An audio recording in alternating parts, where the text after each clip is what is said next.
Okay, thank you very much. अच्छा जी, जब हम राइम्स का वर्ड सुनते हैं तो हमारे ज़हन में क्या ख़्याल आता है कि राइम है क्या?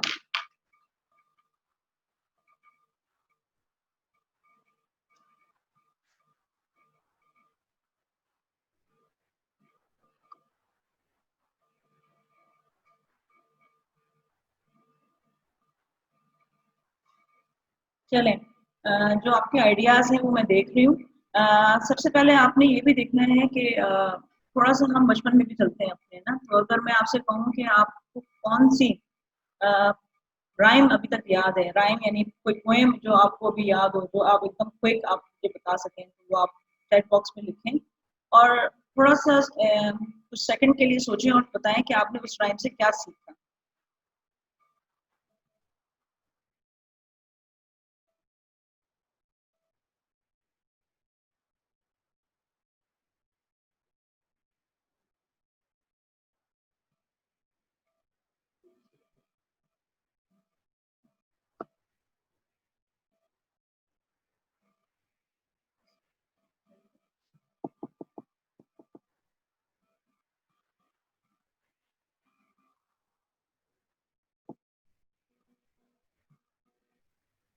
अच्छा जी।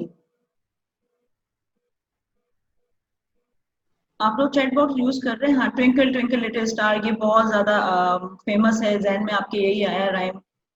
तो आप मुझे साथ-साथ ये भी लिखें कि आपने इससे क्या सीखा? यानी कोई एक वर्ड में यानी कि आपको इससे क्या आइडिया हुआ या आपने आपको इसको सोच के ही क्या लगता है कि आपने क्या सीखा होगा इससे? इसके अलावा और भी लोग बता सकते हैं क्योंकि राइम तो सबने सीखी है। अच्छा, लैंग्वेज के हवाले से Johnny Johnny yes papa, yes ये भी बहुत मशहूर है। और आज तक बच्चे इसी पोएम को भी पढ़ते हैं। बाबा बाबा ब्लैक शिप भी है। Good. Head shoulder knees and toes. Okay, I learn B sound good. यानी कि आप लोग खुद भी बता रहे हैं कि जैसे कि आपने बी साउंड यानी कि साउंड भी आपने सीखा, बॉडी पार्ट्स आपने सीखे। गुड। इसके अलावा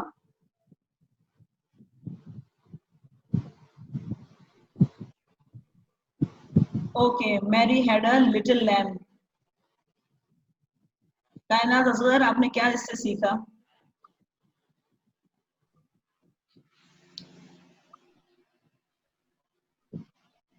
गेट कॉन्फिडेंस। Okay, good.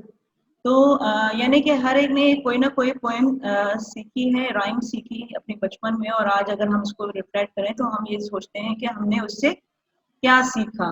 तो यकीनन इसका मतलब है कि राइम जो है वो सिर्फ उसके लिए ही नहीं है कि भाई आपने उसको यानी कि मेमोराइज किया और उसको आपने भूल गए। यकीनन हमने इंटेंशनली आपने कुछ ना कुछ सीखा होगा जो आपको लेटर लाइफ में या लेटर लर्निंग में आपके उसने हेल्प की होगी। अगर हम राइम की बात करते हैं तो राइम जो है वो एक्चुअली आपके पास क्या है कि पोएम ट्रेडिशनल पोएम होती थी किसी ज़माने में। ट्रेडिशनल पोएम या राइम को जो है वो राइम कहा जाता है। ट्रेडिशनल पोएम हो या कोई सॉन्ग हो तो उसको जो है वो राइम कहा जाता है। राइम कहा जाता है और आपको याद होगा कि जैसे हमारे पास ये है कि मेरे ख्याल से जब हम छोटे थे तो हम जब उर्दू में सुनते थे कि चंदा मामा दूर के, तो ये एक ट्रेडिशनल पोएम है, सॉन्ग है। तो ये तमाम ऐसी चीज़ें जो ट्रेडिशनल पोएम या सॉन्ग को उसको हम राइम्स कहते हैं। और राइम्स के अंदर जो है वो सबसे इम्पोर्टेंट बात ये है कि उसमें एक एलिमेंट होता है आपका राइमिंग का। तो जैसे आप मुझे मुख्तलिफ पोएम्स दे रहे थे तो उसमें काफ़ी राइमिंग वर्ड थे। अगर मैं भी आपको एक एग्जांपल दूँ तो उसमें हमारा है Humpty Dumpty set on a wall. ठीक है, Humpty Dumpty had a great fall. तो यहाँ पे वॉल और फॉल यहाँ पे ये राइमिंग एलिमेंट मौजूद है। तो इसी तरह हर पोएम में या मोस्टली पोएम में जो है वो राइमिंग एलिमेंट का होना वो राइमिंग आपकी पोएम होती है। और राइम्स में अमूमन ये होता है कि रिपीटेशन ऑफ साउंड, जैसे आप में से बहुत सारे लोग कह रहे थे कि इसमें साउंड का है, तो साउंड को आप करते हैं और पैटर्न ऑफ लैंग्वेज होता है जो आपके लेटर लर्निंग में काम आता है। तो एक्चुअली जब आप वो मेमोराइज कर रहे होते हैं, आप पढ़ रहे होते हैं या बच्चे पढ़ रहे होते हैं, तो एक्चुअली वो साउंड की प्रैक्टिस भी कर रहे होते हैं और पैटर्न ऑफ लैंग्वेज भी सीख रहे होते हैं। तो ऐसी राइम जो हम कहते हैं वो ट्रेडिशनल पोएम या सॉन्ग को कहते हैं। और इसमें हम ये देखते हैं कि इस मोस्टली पोएम्स वगैरह में राइमिंग एलिमेंट को तो हम उसको राइम्स कहते हैं। इसके बाद बात आ जाती है कि राइम्स क्यों इम्पोर्टेंट है ना अर्ली इयर्स में। तो ये बड़ा अहम क्वेश्चन है। ये हम एज अ टीचर एजुकेटर या तमाम लोग जो हैं जो इस एसीटी से रिलेटेड हैं तो उनको पता होना चाहिए कि अगर हम राइम्स को हम क्लासेस में यूज कर रहे हैं तो एक्चुअली क्या है, this is not a filler activity और ना ही कुछ ऐसा है कि जस्ट आपने बच्चों को एक रोड मेमोराइजेशन करवा दी और उसका कोई आउटकम नहीं है या उसको जो है वो आपने ऐसे ही छोड़ दिया है या आपने उसकी इम्पोर्टेंस नहीं दी है। अमूमन हमारे यहाँ सिस्टम में ऐसा है कि ये पोएम्स को जो है वो इतनी इम्पोर्टेंट नहीं है, स्पेशली अर्ली ईयर्स की बात कर रही हूँ। वहाँ पे इसका जो देखा जाता है वो ये है कि बच्चों ने कुछ पोएम्स को है रिपीटेशन में डाल दिया है और जब उनके उसकी असेसमेंट भी करते हैं तो वो उस मेमोराइजेशन को ही चेक करते हैं कि बच्चे को वो सीक्वेंस में याद है या नहीं, इससे ज़्यादा नहीं। लेकिन इससे हम क्या-क्या हम सीख सकते हैं या बच्चा क्या सीख सकता है और उसकी आगे उसकी लर्निंग में, उसकी एजुकेशन में कहाँ-कहाँ वो काम आ सकता है, तो ये आज हम देखेंगे। तो सबसे पहले हमें जो है वो राइमिंग की इम्पोर्टेंस पता चलना चाहिए कि राइमिंग अर्ली ईयर्स में क्यों इम्पोर्टेंट है। तो सबसे पहले राइमिंग इसलिए इम्पोर्टेंट है कि ये इम्प्रूव करती है लैंग्वेज को और कम्युनिकेशन स्किल्स को। तो जैसे आप लोग कह रहे थे ना कि अभी बात कर रहे थे कि हमने जो है वो लैंग्वेज सीखी, हमने इससे जो है वो बा साउंड सीखा। तो ये जो है ना आपने एक्चुअली लैंग्वेज की जो है वो प्रैक्टिस की है, उसमें जो है वो बता रहा है कि आपने साउंड सीखे, आपने रिपीटेशन करना सीखा। Repetition of what? Repetition of patterns, क्योंकि इसमें पैटर्न्स पाए जाते हैं जो लैंग्वेज के स्ट्रक्चर्स को जो है वो बच्चे जो है वो रिपीट कर करके पढ़ते हैं। तो जब वो बाद में इसको यूज करते हैं तो वो फेमिलियर होते हैं उनके लिए, तो वो उनके लिए वो नई चीज नहीं होती है। तो इस तरह क्या होता है कि वो लैंग्वेज के साथ जब आप राइम्स को पढ़ाते हैं तो एक्चुअली वो उनकी लैंग्वेज की एनहांसमेंट और कम्युनिकेशन स्किल्स को डेवलप कर रहा होता है। सेकंड ये है कि जब आपके साउंड्स आप डेवलप कर लेते हैं, आपको आइडेंटिफाई हो जाता है, यानी कि ये मैं बा साउंड पढ़ रहा हूँ या इसमें आ साउंड का है, और उसके बाद आप पैटर्न्स को की प्रैक्टिस कर रहे हैं, ठीक है, बढ़िया आपको मेमोराइज कर रहे होते हैं क्योंकि बच्चे उसको मीनिंग पे नहीं जा रहे होते हैं, ठीक है, वो पैटर्न्स पे जा रहे होते हैं और वो इसको इंजॉय करते हैं। तो इससे क्या होता है कि जब वो रीडिंग की बात जब रीडिंग की तरफ जाते हैं तो ये चीज़ें उनकी हेल्प करती हैं कि वो साउंड को क्रिएट कर सकते हैं, लफ्ज़ों को डिकोड कर सकते हैं और उसमें जो है वो उसको अपनी रीडिंग स्किल्स में महारत हासिल कर सकते हैं। अगर वो साउंड को रिकॉग्नाइज कर सकते हैं और साथ-साथ पैटर्न्स को जो है वो रिपीट करना और उसको भी पहचान सकते हैं। तो ये चीज़ें जो है वो रीडिंग स्किल्स को भी डेवलप करती हैं। फिर बात करते हैं हम कि बच्चे जो हैं पोएम्स के थ्रू डिफरेंट कॉन्सेप्ट जो है ना वो अंडरस्टैंड करते हैं। उसमें क्या होता है कि आपने डिफरेंट पोएम्स देखी होंगी जहाँ डिफरेंट कॉन्सेप्ट पढ़ाए जा रहे होते हैं, जिसमें साइंस के भी कॉन्सेप्ट होते हैं, नंबर्स के भी होते हैं, लैंग्वेज वाइज भी होते हैं, सोशल स्टडीज या वर्ल्ड अराउंड देम यानी कि चिल्ड्रन की जो अराउंड है वर्ल्ड, उसके हवाले से भी बहुत सारे कॉन्सेप्ट्स हैं। तो वो बच्चे जो हैं वो उसको अनपैक कर रहे होते हैं, लेकिन क्या होता है कि वो राइम्स में वो इतना एंजॉय कर रहे होते हैं तो ये कॉन्सेप्ट समझना उनके लिए इतना मुश्किल नहीं रहता। उसके बाद इंकरेज इमेजिनेशन, यानी कि जब आप राइम्स को पढ़ रहे होते हैं या बच्चे पढ़ रहे होते हैं तो वो उन करेक्टर को इमेजिनेशन में देख रहे होते हैं।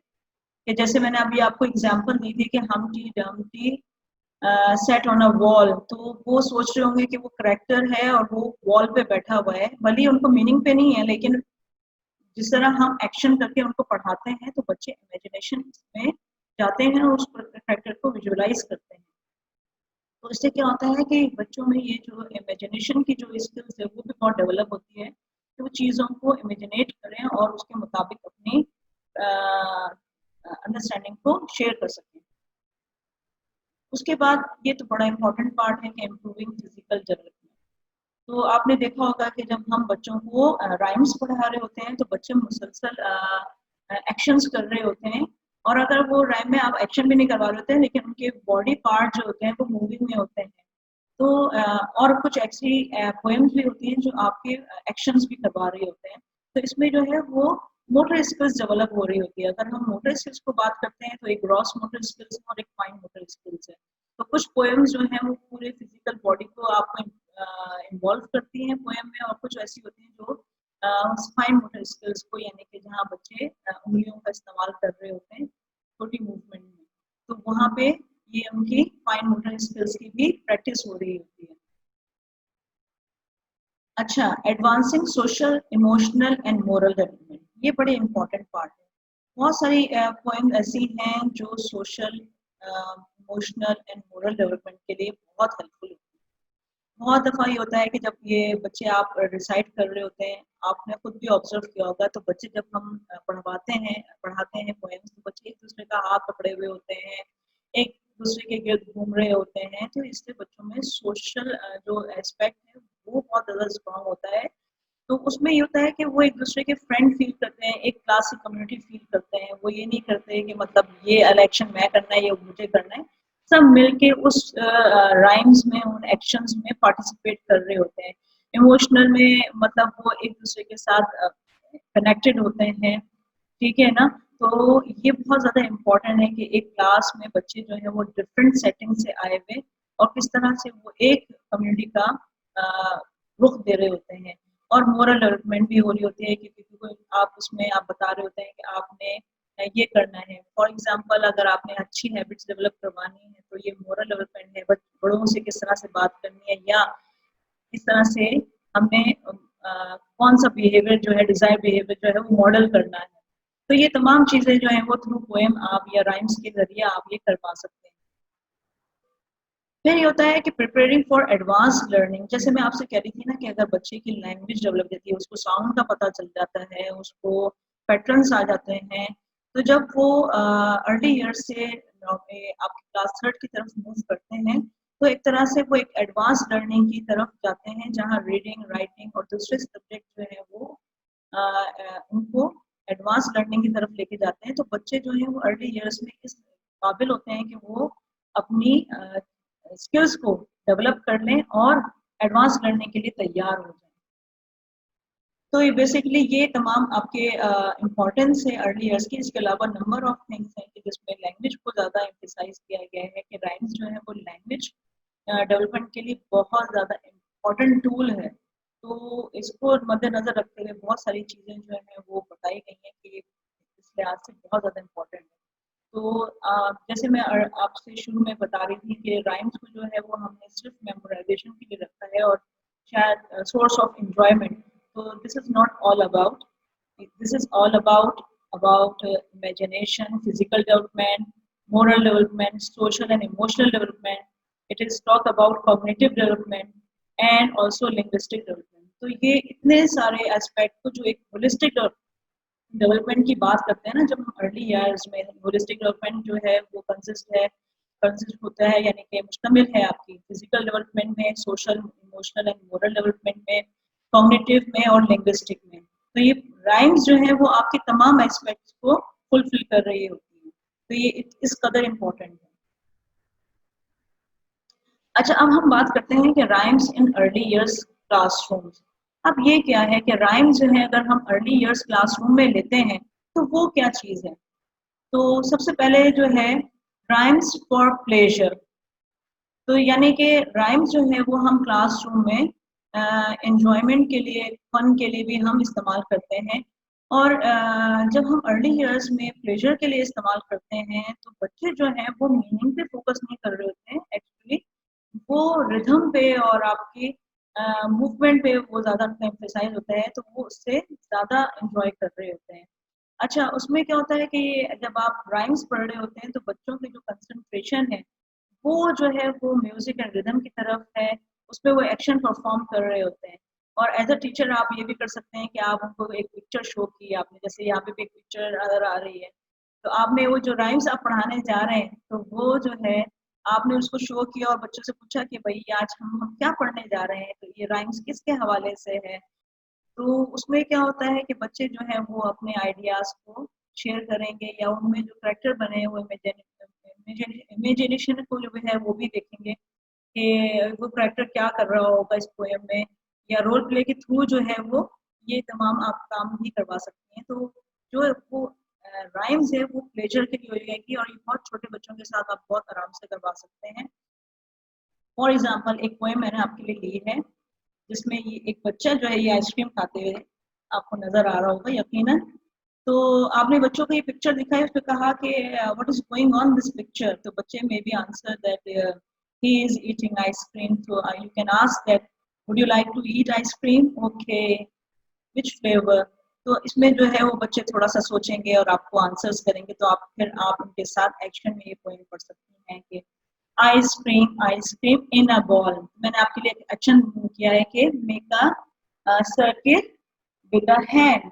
तो बच्चे जो हैं वो भी आपके साथ सर्किल बना के हैंड का करेंगे, तो इसका मतलब है कि जो बॉल है वो राउंड शेप में है। तो ये आपने उनको बताया कि ice cream ice cream nice and cold.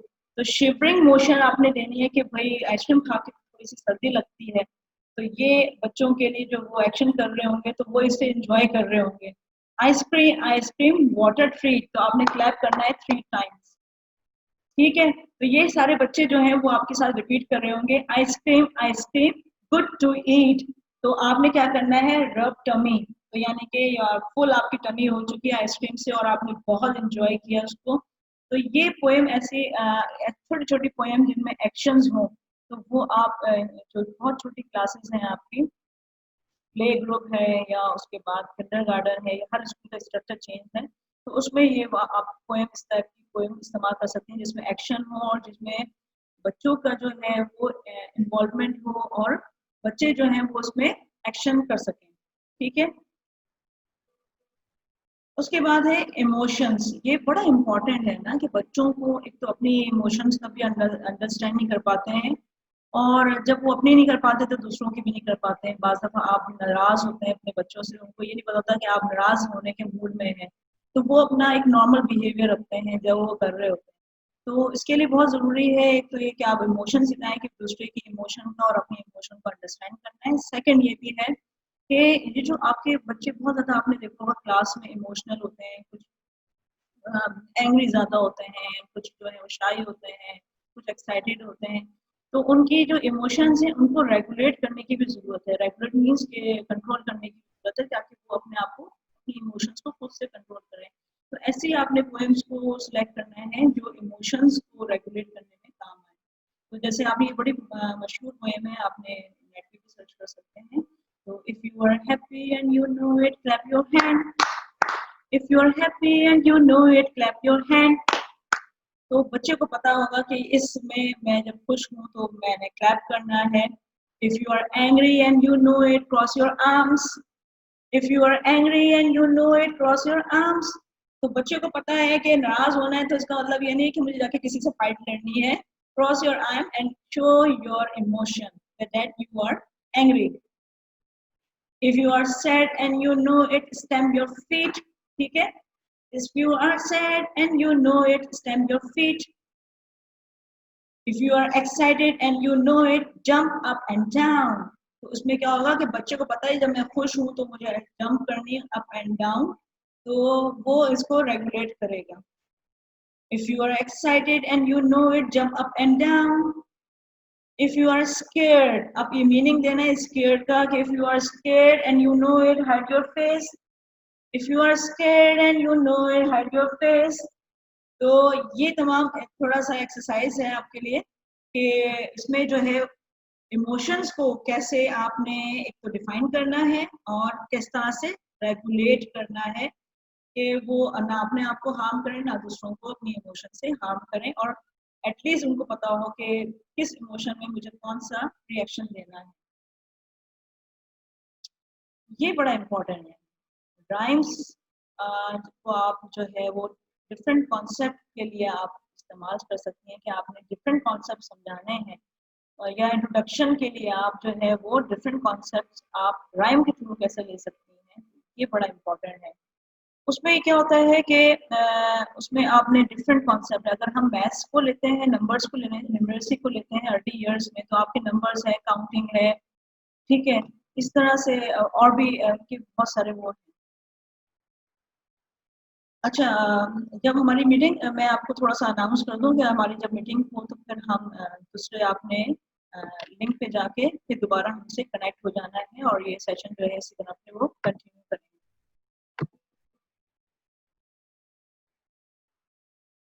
ठीक है, तो हम बात कर रहे थे कॉन्सेप्ट पढ़ाने की, तो हमने न्यूमरेसी की बात की कि नंबर एंड काउंटिंग वगैरह अगर हम पढ़ाते हैं तो ये देखें, 1 2 बकल माई शू, ये बहुत मशहूर पोएम है। 3 4 shut the door, 5 6 pick up the stick, 7 8 lay them straight, 9 10 a big fat hand.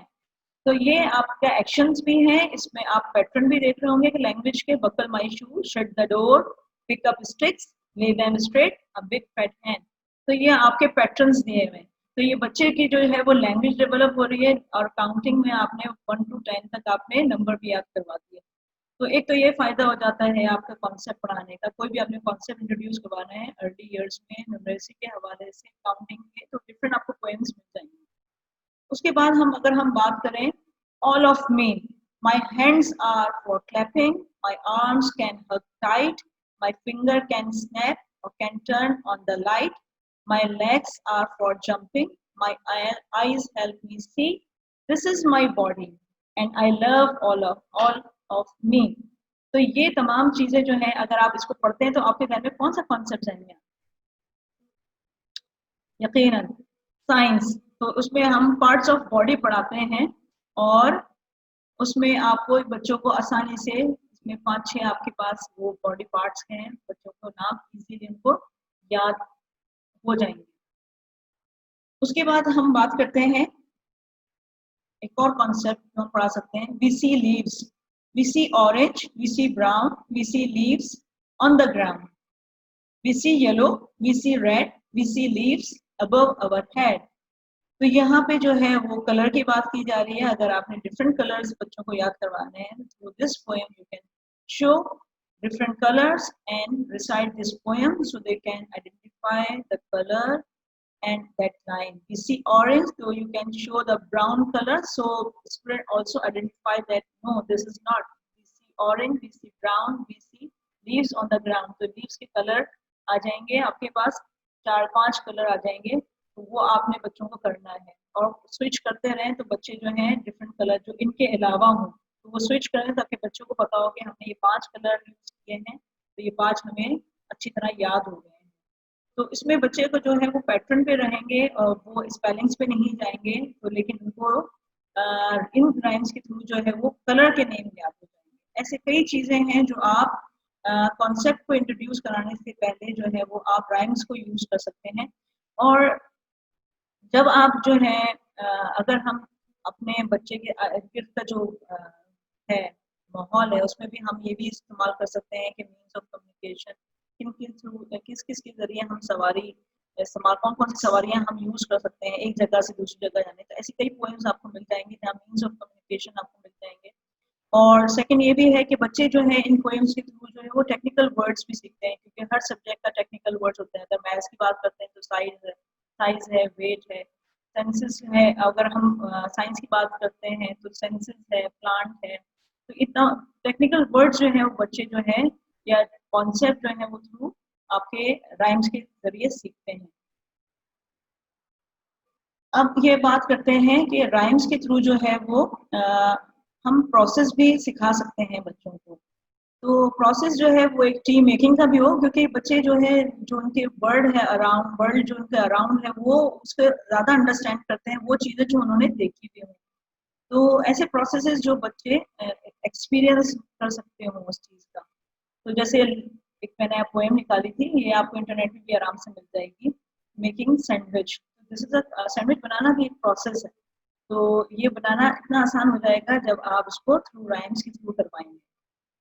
For example, let's make a sandwich, let's make a sandwich, let's make a sandwich you and me, let's make a sandwich, let's make a sandwich, let's make a sandwich, I am hungry, Bread, bread, bread, I want a bread. Butter, butter, butter, I want a butter. Chicken, chicken, I want a chicken. Lettuce, lettuce, I want a lettuce. And don't forget a tomato piece. But the most important thing is cheese. Let's make a sandwich. Let's make a sandwich. Let's make a sandwich, you and me. Let's make a sandwich. Let's make a sandwich. Let's make a sandwich. I am hungry. तो देखें, आपने एक process समझा दिया कि आपने bread चाहिए, आपको बटर चाहिए, आपको चिकन चाहिए, लेटस चाहिए और टोमेटो पीस चाहिए और एक चीज चाहिए। तो बच्चे को ये प्रोसेस रहेगा और जहाँ भी उसकी नज़रों से गुजरेगा तो उसको ये पता होगा और वो इसके थ्रू जो है वो आपको दोबारा डिफाइन भी कर सकता है। यानी क्या होगा कि उसने रट्टा लगा लिया। तो इसी तरह एग बॉयल करने का प्रोसेस, एग आपने टीम बनाने का प्रोसेस, किसी प्लांट को ग्रो करने का प्रोसेस, ये तमाम जो चीज़ें हैं, ये तमाम कॉन्सेप्ट जो हैं वो आप थ्रू राइम्स कर सकते हैं। तो होपफुली यहाँ तक जो है वो आपको समझ में आया होगा और क्लियर भी होगा। और अगर कुछ चीज़ गैप रह गया तो वो हम एट द एंड डिस्कस कर लेंगे। अच्छा, मुझे लगता है कि थोड़ा-सा टाइम हमारे पास खत्म हो जाएगा, तो हम फिर आपने जो है वो सेकंड लिंक से जो है वो हमें दोबारा जॉइन कर लेना है। अच्छा, ये बड़ा इम्पोर्टेंट है ना कि बच्चों में अच्छी हैबिट्स का डेवलप होना। हैबिट्स तो होती है लेकिन हमें इसको डिफाइन करना पड़ेगा। हैबिट्स गुड भी हो सकती हैं और बैड भी हो सकती हैं। तो अगर आपने अपनी क्लास को ऑब्जर्व किया, आपको लगा कि आपकी क्लास में जो है बच्चों को जो है मुख्तलिफ किस्म की प्रॉब्लम है, यानी कि कोई बच्चा जो है वो चीज़ों को छुपा लेता है या झूठ बोलने की है या आपको लगता है हैंड वॉश नहीं करता, अपनी क्लीननेस की नहीं है, तो आपने ये हैबिट डेवलप करना है। बहुत से बच्चों को सुबह ब्रश करने की आदत नहीं होती। तो ये बहुत सारी पोएम्स अवेलेबल हैं जो बताती हैं कि आपने किस तरह से अच्छी हैबिट्स को डेवलप कर सकते हैं। तो अच्छी हैबिट्स को डेवलप करने के लिए आप जो है वो राइम्स को यूज़ करते हैं और राइम जो है वो एक बच्चों को एक मोटिवेशन देती है और इनडायरेक्टली मैसेज देती है कि what is the desired behaviour one expect from them. तो ये बड़ा इम्पोर्टेंट है। तो बहुत सारी आपके पास हैबिट्स पे आप यानी गुड हैबिट्स भी, जैसे आप देखते हैं अपने क्लास में बच्चों को देखते हैं कि अगर वो जंक फूड ज़्यादा खाते हैं और हेल्दी फूड नहीं खाते हैं तो आपने बहुत सारी चीज़ें ऐसी करनी पड़ेंगी आपको कि बच्चों को ये मैसेज देना, अवेयर करना इस बारे में कि जो आपके लिए जंक फूड है वो कितना नुकसानदेह है और हेल्दी फूड जो है वो आपके लिए कितना फ़ायदेमंद है। तो थ्रू राइम्स जो है वो आप बच्चों को मोटिवेट कर सकते हैं कि एक अच्छा हैबिट और एक अच्छा बच्चा जो है उनमें ये डिजायर्ड हैबिट जो है वो हम एक्सपेक्ट करते हैं। तो एक पोएम है ऐसी कि जो अगर हम गुड मैनर्स अगर बच्चों को सिखाएं, सिंपली मैनर्स, तो वी से थैंक यू, वी से थैंक यू। तो बच्चों को पता है कि जब हम किसी से कोई चीज़ लेते हैं तो हमने थैंक यू करना है। वी से प्लीज, अगर हम किसी चीज यूज करते हैं तो हम प्लीज कह सकते हैं, या कोई हमें चीज पसंद ना आए तो हम कहते हैं प्लीज डोंट डू दैट या प्लीज स्टॉप। तो ये पोएम ही है जो बताती है कि हमें ये करना है। और अच्छू, ओए ठीक आ गई मुझे, what I have to say, and excuse me when we sneeze. तो ये तीन आपके स्टेप्स हैं जो एक गुड मैनर है कि जब हम किसी से कोई चीज लेते हैं तो हम थैंक यू करते हैं, या अगर हमने कोई चीज लेनी है या कोई चीज हमें पसंद नहीं है तो हमें कहना है प्लीज। और जब हमें छींक आ जाए तो हमें एक्सक्यूज मी कहना है। And that's the way little children behave, polite and courteous all through the day. तो डिफरेंट आपकी ऐसी है, यानी कि हैबिट डेवलप करने के लिए आपने उन बच्चों को काइंडनेस की तरफ लेके जाना है, ठीक है ना। और अच्छे तरीके से जो है वो उनको इंस्ट्रक्शंस को फॉलो करवाना है। और आपने क्या करना है कि बच्चों में आपने मैनर्स में जो आपको डिजायर्ड है, आपको लगता है कि आपकी क्लास की रिक्वायरमेंट है, क्योंकि मैनर्स में तो बहुत सारी चीज़ें आ जाएंगी, हैबिट में भी बहुत सारी चीज़ें आ जाएंगी। तो आपने वो चीज़ें अननेसेसरी नहीं सिखानी है जो ऑलरेडी बच्चों की डेवलप है। और जो पॉजिटिव। तो आपने उन पे काम करना है जो आपको लगता है कि इन हैबिट्स में मैं काम करना चाहिए मुझे। और ये जैज़ चैंट जो मैं आपके साथ अभी शेयर करूँगी, ये भी एक लैंग्वेज डेवलपमेंट करने का एक अहम टूल है। तो और एक बेहतरीन स्ट्रेटजी है जिसमें बच्चे जो हैं वो स्ट्रक्चर सीखते हैं। तो कुछ प्रैक्टिस हम आपके साथ करते हैं, मैं और शहज़ादी जो है उसको प्रैक्टिस करते हैं। तो यही आप जो है वो क्लास में लेके जाएँगे तो बच्चे जो है वो उसको एन्जॉय करेंगे और फन में ही जो है वो इसको सीखेंगे। These are my blue jeans. Okay, this is the title. That's my shirt. This red shirt? No, that brown shirt. Those are my shoes. These brown shoes. No, those black shoes. This is my jacket. That green jacket. No, this blue jacket. That's my t-shirt. This white t-shirt. No, that red t-shirt. These are my jeans. Those black jeans. No, these blue jeans. Those are my shorts. These green shorts. No, those white shorts. तो ये एक छोटी सी practice थी जिसमें आपने देखा कि बच्चे जो हैं वो this and that, these and those, इन दोनों का कॉन्सेप्ट जो है वो बच्चे बड़े आराम से कर रहे हैं। और इसका सा स्ट्रक्चर भी है, this red shirt, that brown shirt. तो बच्चे जो है इन स्ट्रक्चर्स को वो यूज कर रहे हैं, इन पैटर्न्स को, और इससे जो है वो बच्चों की जो लिंग्विस्टिक्स है आपकी, वो ज़्यादा इम्प्रूव होगी उनकी लैंग्वेज के हवाले से। उनके इसमें कलर्स भी हैं वैसे तो, लेकिन जो मैं आपको बताना चाह रही थी कि जो जैज़ चैंट्स हैं वो स्ट्रक्चर के लिहाज से वो सबसे बेस्ट हैं जो बच्चे प्रैक्टिस करें और अपनी डेली लाइफ में भी उसको यूज़ करें। एक और हम प्रैक्टिस करते हैं, I get up 7 o'clock। 7 o'clock. 7 o'clock. Here is my day. This is what I do. I get up at 7 o'clock. 7 o'clock. 7 o'clock.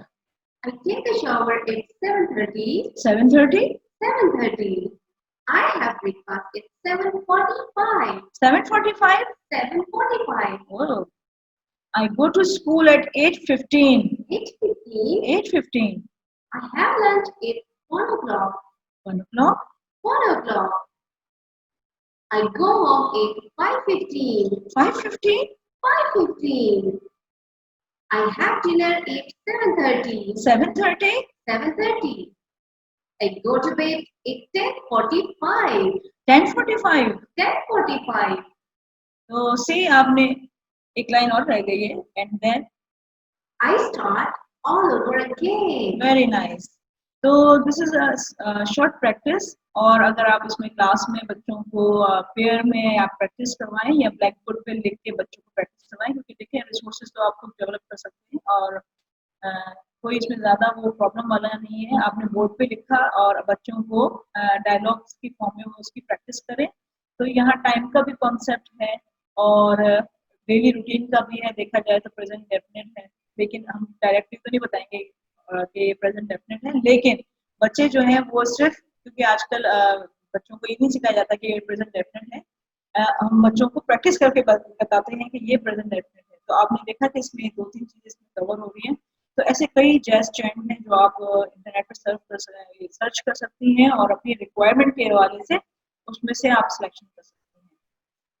अच्छा, सिलेक्शन के मैंने अभी एक जुमला लफ्ज़ बोला है तो ये बड़ा इम्पोर्टेंट है कि सिलेक्शन क्राइटेरिया ऑफ राइम्स क्या होना चाहिए, क्योंकि अमूमन मैंने देखा है कि स्कूलों में, क्योंकि मेरा ताल्लुक रहा है स्कूलों से, और उसमें ये होता है कि एक बुक सेलेक्ट कर लेते हैं राइम्स की, तो उसमें कुछ उर्दू की पोइम्स होती हैं, कुछ राइम्स होती हैं, कुछ इंग्लिश की होती हैं, और उनकी कॉम्बिनेशन उनके बच्चे उसको रोड लर्निंग की तरह या रोड मेमोराइजेशन में वो चला जाता है। तो जब हम राइम्स बच्चों के लिए एज के हिसाब से कर रहे हैं तो हमें 3 चीज़ों का बहुत ज़्यादा ख्याल रखना है। अब हम कोई भी राइम्स सेलेक्ट करते हैं, नंबर 1 है कि examination of content of the rhymes, कि हमने जो कंटेंट है उसका, जो मटेरियल है उसमें हमें देखना है कि उसमें क्या क्या चीज़ें होनी चाहिए। एक तो ये है कि वो रेलिवेंट हो टू चिल्ड्रन वर्ल्ड, यानी कि मैं आपको शुरू से ही कहती हुई आ रही हूँ कि जो बच्चे की सराउंडिंग में हो, रेलिवेंट हो, उसकी इंटरेस्ट के मुताबिक, तो वो ऐसा ना हो कि वो चीज़ की हम राइम लें जो बच्चे ने कहीं देखी ना, या मतलब वो उसके वो सिनेरियो बच्चे के लिए बिल्कुल नया हो और उसको अंडरस्टैंड करने में प्रॉब्लम। सेकंड ये कि एज एप्रोप्रिएट होना चाहिए, यानी कि ऐसा ना हो कि जो बच्चा प्ले ग्रुप में है उसको क्लास 1 की पोएम पढ़ाई जाए, तो वो एज एप्रोप्रिएट नहीं होगी। एज एप्रोप्रिएट आपने देखना है कि वो एज के मुताबिक हो, बच्चा आराम से उसको रिसाइट करे, उसकी उस एज के मुताबिक उसके लिए ईज़ी हो। उसके बाद है मीन्स ऑफ ओवरकमिंग प्रॉब्लम। इसमें तरीके होने चाहिए कि कोई प्रॉब्लम है, फॉर एग्जांपल अगर आजकल कोरोना वायरस सबसे ज़्यादा इम्पोर्टेंट है, तो जैसे आपको उसमें नज़र आता है कि बच्चे हो सकता है हैंड वॉश ज़्यादा ना करते हों या उसको अवॉइड करते हों या उसको नेगलेक्ट करते हों। तो उसमें आप क्या कर सकते हैं कि आपने ऐसे पॉइंट लेने हैं जो करंट सिनेरियो के हवाले से आपको ज़रूरत है, क्योंकि एक प्रॉब्लम है, उसको सॉल्व करने के लिए आप बताएंगे कि अपने हैंड्स वॉश करने हैं, कैसे करने हैं। तो इस टाइप की कई पॉइंट्स आपको मिल जाएंगे, तो आपकी जो रेलिवेंट प्रॉब्लम्स हैं वो उसमें ओवरकम हो रहे हैं। उसके बाद एक्सप्लोरेशन ऑफ वैल्यूज, यानी कि ये बड़ा इम्पोर्टेंट है कि उसमें कोई ना कोई मैसेज हो, कोई वैल्यू हो जिसमें हम बच्चे को बता सकें कि उसको किस तरह से बिहेव करना है, किस तरह से उसको मोरल वैल्यूज का ख्याल रखना है, या कोई मैसेज हो उसके अंदर, क्योंकि बच्चा जो है वो अपने साथ लेके जाए।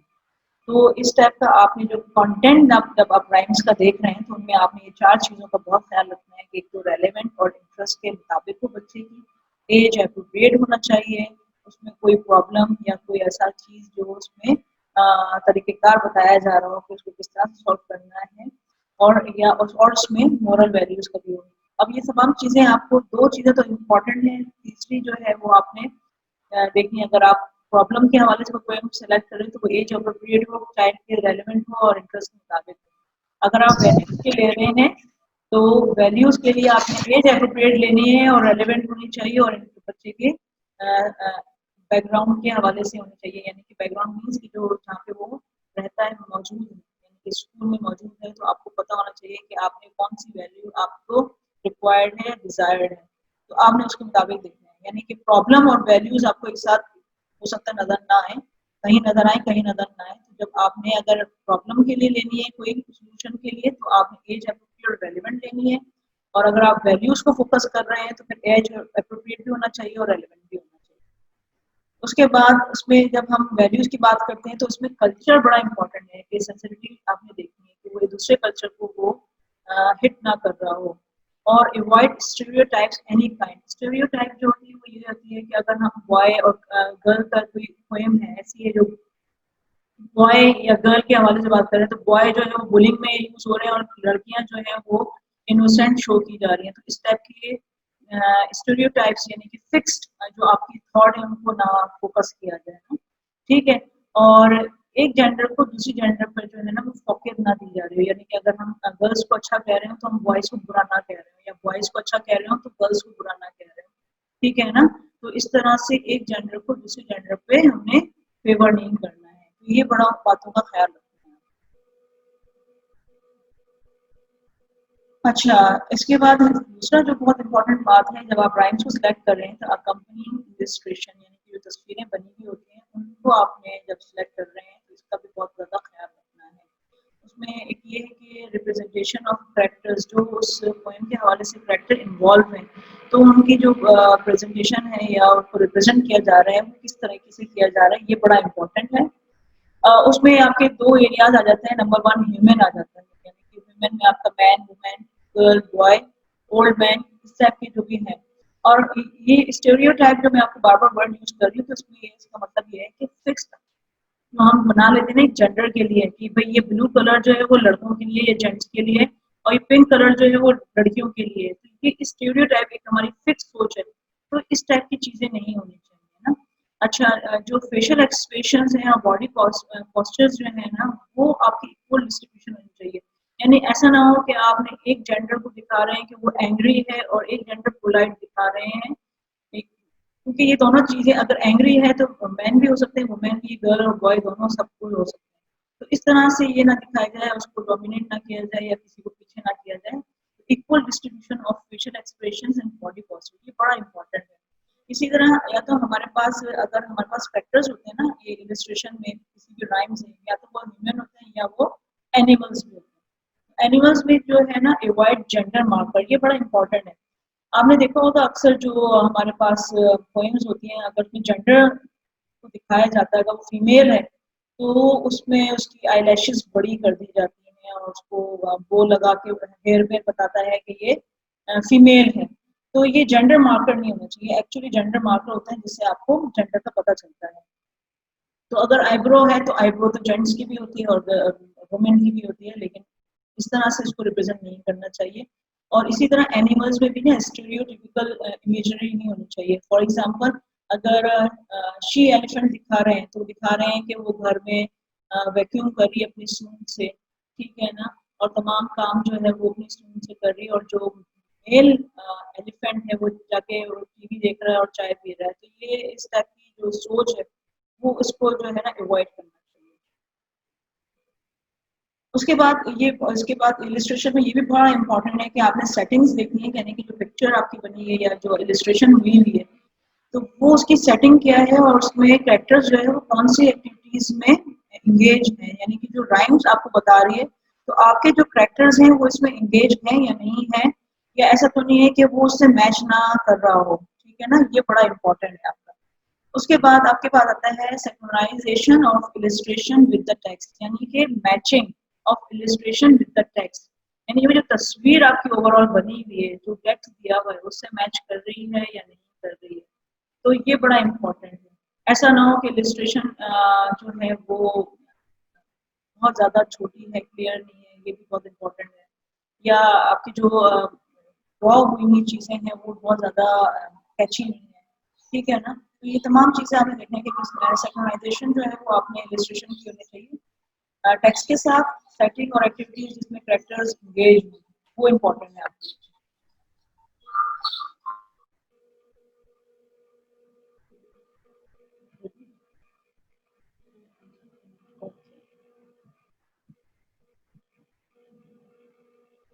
उसके बाद सिलेक्शन क्राइटेरिया जो है वो लैंग्वेज यूज्ड है, यानी कि हम selection criteria of a rhyme कर रहे हैं तो नंबर वन में मैंने आपको जो बात बताई थी वो ये थी कि आपका कंटेंट क्या होना चाहिए। उसके बाद सेकंड में हमने बात की कि इलस्ट्रेशन की बात की है, और थर्ड जो है कि वो जो टेक्स्ट लिखा हुआ है उसकी लैंग्वेज क्या होनी चाहिए, ठीक है। उसमें नंबर वन लैंग्वेज आपका है कि एक तो ये कि एप्रोप्रिएट लेवल हो, जो मैं आपसे बात कर रही थी कि ऐसा तो नहीं है कि आप प्ले ग्रुप का बच्चा जो है वो उसको आप क्लास वन का पढ़ा रहे हो, तो ऐसा नहीं होना चाहिए कि जो लैंग्वेज है वो बहुत ज़्यादा अप्रोप्रिएट होनी चाहिए, ठीक है। उसके बाद जो है लैंग्वेज लर्निंग पोटेंशियल पोटेंशियल होना चाहिए उसके अंदर, जैसे मैं आपको बता रही थी कि साउंड्स हैं, उसमें कुछ पैटर्न्स होने चाहिए, ठीक है ना, स्ट्रक्चर्स होने चाहिए, मतलब उसमें पोटेंशियल होना चाहिए कि कोई भी लैंग्वेज एक्वायर कर रहा है बच्चा तो उसमें वो तमाम चीज़ें उसको वहाँ मिल जाए, न्यू वोकेबलरी हो, ठीक है ना, तो और प्रैक्टिस का मौका मिले उसको। तो ये तमाम चीज़ें जो हैं वो इसकी बच्चे की लैंग्वेज लर्निंग पोटेंशियल को शो करता है। उसके बाद जो है potential for development of activities. अच्छा, इसमें भी बहुत ज़्यादा इंपॉर्टेंट है, जब आप सिलेक्शन कर रहे हो तो एक तो आपने लैंग्वेज देखना है कि इसमें कितनी लैंग्वेज लर्निंग पोटेंशियल का मतलब ये है कि उसमें कितनी आप ज़्यादा चीज़ सीख सकते हैं लैंग्वेज के हवाले से, साउंड है, ठीक है। उसके बाद आपके पास आते हैं कि वो बच्चे जो है वो अल्फाजों का प्रोनाउंसिएशन करना आ जाए उनको, और स्ट्रक्चर्स हैं, ठीक है। उसके बाद बहुत सारी चीज़ें जो वो उससे लैंग्वेज लर्निंग के हवाले से सीख सकें। अच्छा, उसके बाद जो है ये टीचर के लिए इम्पोर्टेंट है कि इसमें पोटेंशियल हो कि वो मुख्तलिफ किस्म की एक्टिविटीज ड्राइंग के थ्रू डेवलप कर सके, ठीक है ना। तो ऐसा ना हो कि वो राइम आपने पढ़ाई लैंग्वेज के हवाले से बड़ी अच्छी थी लेकिन आप उससे कोई एक्टिविटी डिजाइन नहीं कर पाए, कि बच्चे जो है वो पोस्ट पढ़ने के बाद बच्चा जो है वो आप उसकी असिस्टेंट कर सकें या उसको किसी ग्रुप में या किसी इंडिविजुअल टास्क में इन्वॉल्व कर सकें, तो आपने ये भी देखना है, ये भी बड़ा इंपॉर्टेंट है। तो ये तीन एरियाज जो मैंने आपको बताया कि एक तो आपका कंटेंट, सेकंड आपका इलस्ट्रेशन और थर्ड आपका लैंग्वेज यूज, ये तीन बहुत मेन एरियाज हैं जब आप कोई राइम्स को सिलेक्ट करते हैं।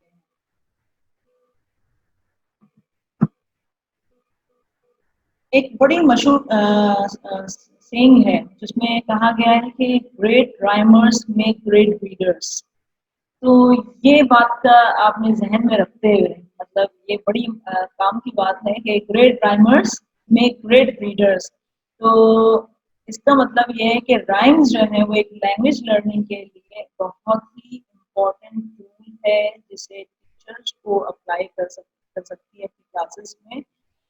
इफेक्टिव जो आपको रिजल्ट चाहिए बच्चों का, तो वो आपको हासिल हो सकता है, लेकिन selection of rhymes should be appropriate, यानी कि आपका जो सिलेक्शन क्राइटेरिया हो वो शुड बी एप्रोप्रिएट हो, एज लेवल के हवाले से हो, बच्चे के वर्ल्ड से रिलेट करता हो, उसके इंटरेस्ट के मुताबिक हो, और उसमें वैरायटी हो। ठीक है ना? वो वैरायटी क्या होनी चाहिए, क्या है तो वो प्लेजर के लिए यूज हो रहा हो, वो इमोशन इमोशन के लिए यूज हो रहा हो, यानी कि या तो सोशल मोरल और इमोशनल डेवलपमेंट के लिए हो रहा हो यूज, फिजिकल डेवलपमेंट के लिए हो रहा हो, या कॉग्निटिव लेवल को इम्प्रूव करने के लिए हो रहा हो, या इवेंट को रिकॉल करने के लिए, या करेक्टर के बारे में नॉलेज देने के लिए, या किसी भी चीज़ का प्रोसेस बताने के लिए, इन चीज़ों के लिए वो यूज़ हो सकता हो। तो होपफुली ये मेरा सेशन यहाँ पे एंड होता है, और अब हम डिस्कस करते हैं कि अगर कोई चीज़ आपको क्लियर ना हो तो वो आप चैट बॉक्स पे लिख सकते हैं, या माइक को भी ऑन कर सकते हैं।